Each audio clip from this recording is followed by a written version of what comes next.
नमस्कार साथियों। आज की कहानी का शीर्षक है बाघ की आवाज। एक समय की बात है, भारत के एक हरे भरे जंगल में शेरू नाम का एक बाघ यानी टाइगर अपने परिवार के साथ शांति से रहता था।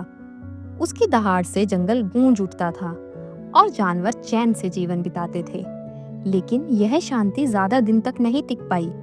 धीरे धीरे इंसानों ने जंगल की सीमा में घुसपैठ शुरू कर दी। पेड़ काटे जाने लगे, सड़कों का निर्माण हुआ और बाघों का क्षेत्र छोटा होने लगा। शेरू के पास शिकार की कमी हो गई और उसका परिवार भूखा रहने लगा। वह चिंतित था, न केवल अपने लिए बल्कि अपने पूरे जंगल के लिए।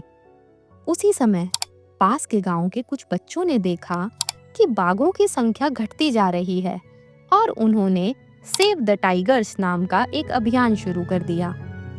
बच्चों ने स्कूल में पोस्टर बनाए, नुक्कड़ नाटक किए और टाइगर की रक्षा का संदेश फैलाया। गांव के बुजुर्गों और युवाओं ने शिकार से तौबा की और वन विभाग से सहयोग मांगा। वन विभाग ने तत्काल कदम उठाए। जंगल में कैमरा ट्रैप लगाए गए, गश्ती दल बनाए गए और एक बाघ निगरानी केंद्र की स्थापना की गई। साथ ही इंसान और टाइगर के टकराव को कम करने के लिए गांव के बाहर सोलर फेंसिंग और अलर्ट सिस्टम लगाए गए। टाइगर्स के आवागमन के लिए टाइगर कॉरिडोर बनाए गए ताकि वे एक जंगल से दूसरे जंगल तक सुरक्षित जा सकें। जंगल को फिर से हरा भरा करने के लिए अभियान शुरू हुआ। हजारों नए पेड़ लगाए गए और सूखे पड़े जल स्रोतों को पुनर्जीवित किया गया। सरकार ने वन्य जीव संरक्षण अधिनियम को सख्ती से लागू किया और शिकारियों को सजा दिलाई। जंगल पर निर्भर रहने वाले लोगों के रोजगार के लिए मधुमक्खी पालन और स्किल डेवलपमेंट की ट्रेनिंग दी गई। यही नहीं, स्थानीय लोगों को साथ जोड़कर सस्टेनेबल इको टूरिज्म शुरू किया गया, जिससे न केवल आय बढ़ी बल्कि टाइगर्स के संरक्षण के प्रति लगाव भी बढ़ा।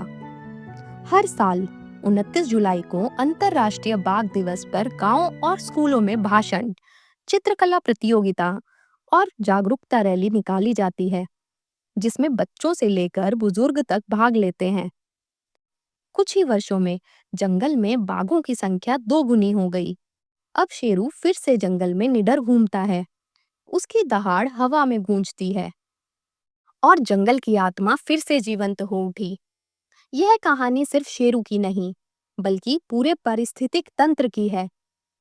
यह हमें याद दिलाती है, जब हम टाइगर को बचाते हैं तो हम जंगल को बचाते हैं, और जब जंगल बचता है तो जीवन बचता है। अगर ये कहानी आपने अंत तक सुनी तो वीडियो को लाइक जरूर करें, कमेंट करें, शेयर करें। हमारे चैनल को सब्सक्राइब करना न भूलें। मिलते हैं अगली वीडियो में।